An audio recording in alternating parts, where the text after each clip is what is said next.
All right, real talk. I'm not doing this on my own at all. Let me talk to you about how I streamline my creator workflow as a solo content creator. If this is your first time checking out the podcast, I want to welcome you to the Creator Factor show. I'm your host who loves you the most, Ozeal. And if this is your first time checking out the show, thank you so much for tuning in on YouTube or on your favorite podcast app, whether it's on Apple, Spotify, or wherever you listen to your podcast. Thank you for joining me today because today, speaking of going solo on a solo episode, we're going to talk about how to rock as a solo creator. Because I know you may be in the same boat. Many creators out there that I know don't have a large team. You may be doing this by yourself, wearing so many hats. You're the talent, you're the editor, you're the producer, you are the marketer, you're doing all the things. And if this sounds like you're definitely not alone because I get it. I am in the same boat. However, I will say that I'm not doing it all alone. Now, let me break it down. What are you talking about? Was there you balling like that? You got a team? No, not necessarily. Although I do have a really dope support system for sure. What I mean is, I want to talk to you about systems and how I'm using a bunch of workflows and tools to keep me consistent with the things that I'm doing, despite having a day job, being a family man and having a coaching business that I do as well. I keep myself pretty busy, right? And one of the things that I learned, especially having a day job, and you may be able to relate to this from my creators out there who have holding down a day job while you're doing all the creative stuff. Some of the things that you start really realizing really quickly is that as a creator, you don't have a lot of time, a capacity to do all the things at 100%. And I'm a big believer of the MVP, the minimal viable product you could put out there. It's important for you to be able to think about what you have capacity for, number one, and then figuring out like what are the tools that you need to facilitate to make things a lot more efficient. I believe that one of the reasons why a lot of creators burn out is because it's not because they have too much content or too many ideas. I don't think that's the case. I think it's because they have no clear workflow systems, is processes. And this is something that I've also struggled with. Um, personally, and even at work, it's always been trying to dial in the workflows and the processes and really valuing and seeing the importance that it's all about the workflows. And if you don't have this dialed in, you're going to find yourself struggling with being an efficient creator that's consistent. So I think number one, for sure, before we get into the workflow, is let's talk about the mindset. Okay. I am a big believer, and this is something that I struggle with early on and still occasionally have a wrestling match with, is this whole notion of perfection, right? You want to make sure that everything is dialed in. You may have a little bit of imposter syndrome. You may see people in your space that are well packaged and designed, and it's looks amazing, and they got an in-person studio. They got all the bells and whistles. So from afar, it looks like, man, they really are, out performing or just out designing me or whatever it is, right? I am of a solo creator mindset in that I think done is better than perfect. And it's took me a while for me to be able to adopt that philosophy. But I realized that that's the way to approach things, especially as a solo content creator. So one of the things that I've embraced as a creator is batching, content batching. And what I mean by that is instead of doing this on a daily basis, because on a day-to-day, my day is always changing. Again, there's like every day, there's definitely things that are always changing in my life. And I'm like, all right, so if that's the case, noticing the pattern and what is the solution? And the solution that I found to be super helpful is content batching. Now, there's pros and cons. Some people say I really don't like the idea of batching a lot of content on one day simply because my content is all about relevancy. And I get it. I feel like when it comes to relevant content, you can still produce content, whether it's short form content or get it on stories or something. You can still put out the relevant content out there. But when it comes to batching your long form content, I feel like it's smart to be able to incorporate some sort of content batching system. So that's what I do. I batch on either Saturdays or Sundays. is where I find that I'm batching content. I'll record 2 to 3 episodes per session. I'll allocate 2 to 3 hours and I'm knocking it out. I have scripts ready to go. I create in the scripts the week of, and I try to dial in as much as I can for the remaining month. I like to do this at the end of the month and then just, again, be able to dedicate some time to be able to record all of the content. So that's something that I've been doing. Another thing aside from content batching that's been helping me out is using templates. Using templates for titles, for hooks, for descriptions, for episode workflows. I've been getting into the habit of doing that. And I was doing this for my clients. And back in when I was working in the agency, and even now working with the podcast network, I've now embraced and know how important it is to be able to have templates for everything. And this will make you a lot more efficient when it comes to your output, is having templates ready to go and having titles. Titles you can always change. And we'll talk about tools of what I use. And then descriptions, having a framework of what every show note or description is going to look like, whether it's on YouTube or on your podcast app hosting.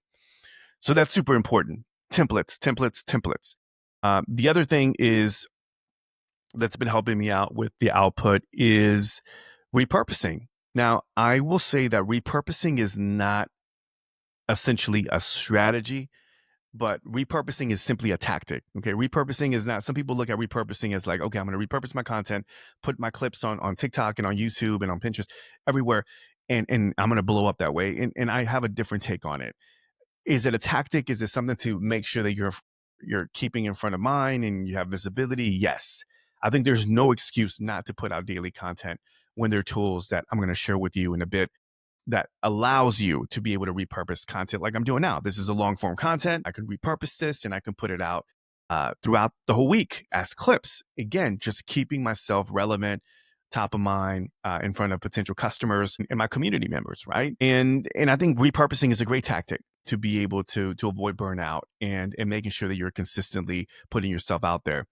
So I think if I want to break this down into actionable steps, here's some things that I want to share with you. Number one, here's one takeaway is create a content creation day. Maybe a content creation power hour where you are head down, focused, ready to go, and you're recording all of your content like I do on Saturdays or Sundays. I normally pick one or two depending on the day. Again, I have a lot going on, but normally it's on the weekend where I dedicate some time where I'm recording the content. It's going to be a game changer. And pick a day that you feel like you have free time to do. You may not have a full day. You may just have a couple hours. But what I find is that when you start putting time constraints, especially as creatives, it helps you get more focused, more organized, and it allows you to make sure that, look, this is my why, this is what I need to do, this is what I expect to record, and I got to get it out there, right? And things can change, but I do find that having a dedicated day or a set of time where you can create is going to be super helpful as a solo content creator. Is going to help you with your streamlining. Let me share with you some tools that I use to help me streamline some of my content. Number one, when it comes to repurposing content, Opus Clips. All right. Opus Clips is what I use to repurpose some of the video clips. You'll see it on YouTube and on social media. That's what I use to be able to put out content on a daily. The other thing that I use is Cast Magic, which is another great tool, especially if you're a podcast creator, where you can upload your MP3 or your video file, and it'll give you a lot of things that you can use, a lot of digital assets. You can create a newsletter, you can create different posts for your social media channels. I believe it gives you clips, it gives you, sound bites and quotables that you can use for your marketing. Cast Magic is another tool that I highly recommend that you check out. When it comes to podcast recordings, or just on YouTube or just any kind of video content, if you don't have a camera, I highly recommend you use riverside.fm. Now, I do have a discount code that I'll make sure that I link up in the show notes. You can usually get a 20% discount. I find this to be a game changer. With riverside.fm, it's pretty much a Swiss Army knife for any podcast creator. It allows you to pull out clips. It gives you, they call it magic clips. It gives you access to an AI editor. You can edit your audio. You can edit your video. I'm using Riverside to record this. Shout out to riverside.fm. And I'll be able to hit stop, and it'll basically give me the option to quickly edit this and get it out there onto my audio and video platform on YouTube. So highly recommend riverside.fm. There's Descript.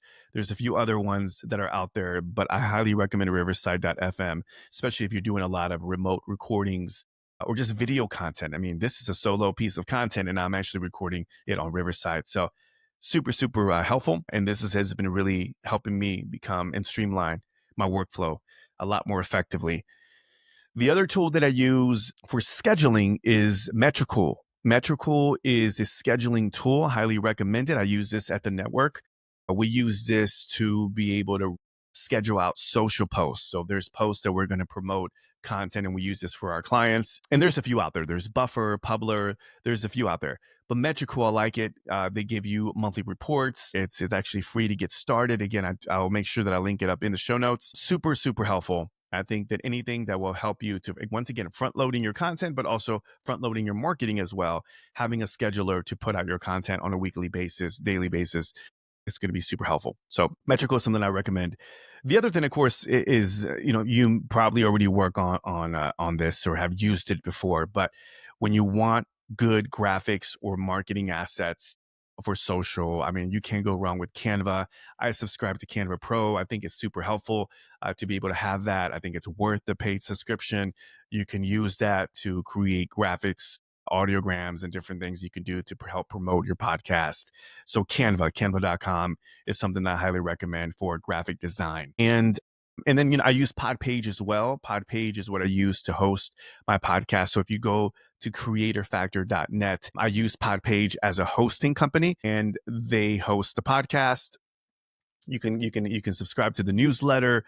You have access to all the episodes. There's a lot of content on there as well. So that is another tool that I use to just make it a lot more easy. I didn't have a lot of time or money to be able to front and just pay for a whole website to be built out. That's something in the future. But I think if you want something quick, something that looks good, presentable, podpage.com is something that I highly recommend.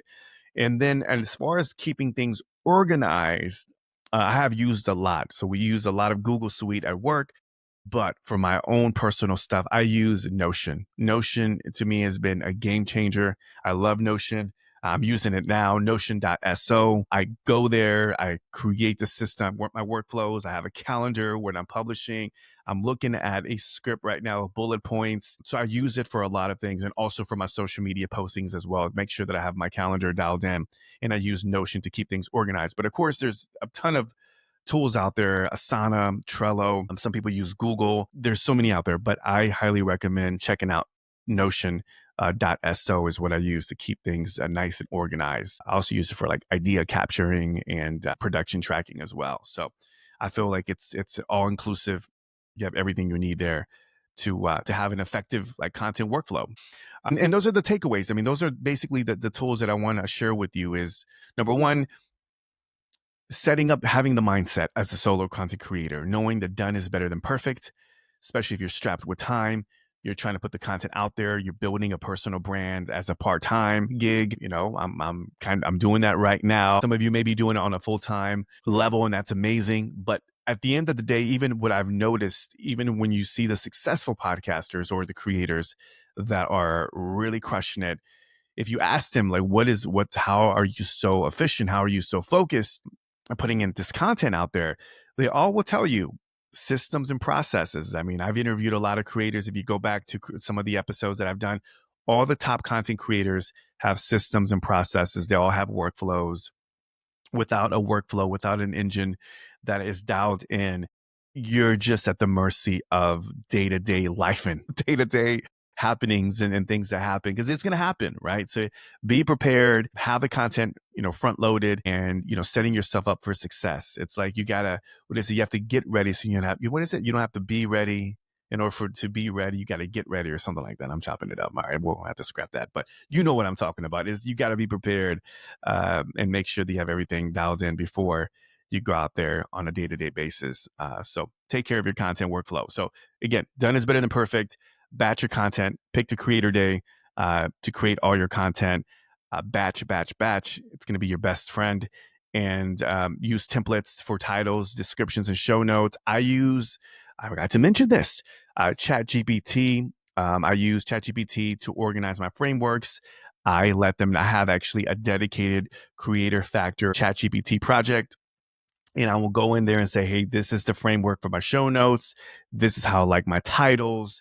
These are the meta tags. I mean, I give it all the information I need. I do it once, right? You do the heavy lifting once, and then from moving forward, you're able to kind of put in the content and it'll start repopulating or start reconfiguring, giving you the show notes and titles and all that good stuff. So yes, ChatGPT is your best friend. Use AI. I'm a huge advocate for AI. And I think even now with the AI revolution happening, and there's so many tools, Cast Magic is one, Opus Clips. I mean, all these tools are using AI. I think it's important for you to be able to understand how it can make your workflow just a lot more smoother. I was actually listening to a show. It was a podcast. And I want to share this with you. This just kind of popped up in my head that when it comes to AI, people look at it as tools, like tools to use. And I believe he was a CEO of HubSpot. He said, instead of looking at AI as a tool, look at it as your digital teammate. And I thought that was a really interesting unlock and insight, is that AI is not just a tool, it's a teammate, digital teammate. And moving forward, it's going to be the creators that are dialed in and understand the foundational principles and how to use AI agents and workflows. Those are the ones that are really going to succeed, because they're going to be able to optimize faster and more effectively, in this creator economy. So I think it's important to be able to understand AI. I think that's the elephant in the room that a lot of people are talking about these days, and people are avoiding. I mean, they're talking about it a lot more than ever before, but I think it's super important. So definitely invest some time in really understanding how AI works. I use it again to make my workflows a lot more efficient, and I love it. I love it. So ChatGPT, there's Claude, there's a few others, but again, that's how you can be able to create templates for titles and descriptions and show notes, etc. And then, of course, lastly, repurposing your content. Get one long form of content. You can cut up into clips, cut it up into newsletters, and be able to repurpose that onto different platforms. Okay, so I'm excited to share this with you, and I'm going to continue sharing a lot more of this type of content moving forward. I think there's a lot to share when it comes to being a solo content creator. If you're watching or listening to this, I also want to invite you to check out my free PDF. I do have a 7 podcast marketing PDF, Pillars for Success. If you're interested in that, you can head over. I'll make a link to it. It's a Stan store. So I'll link it up in the show notes, so you can click on that and join the email list and get your free downloadable PDF on the house, on me, so you can check it out. And this is going to really help you level up your podcast marketing. So anyhow, that is it. I have to head out, y'all, but I want to thank you so much for tuning in today's episode. I really look forward to sharing a lot more content in the future. Again, I highly recommend that you check out my newsletter, sign up, and download that PDF. All right. Thanks again for checking it out, and I'll catch you next time. Peace and one love.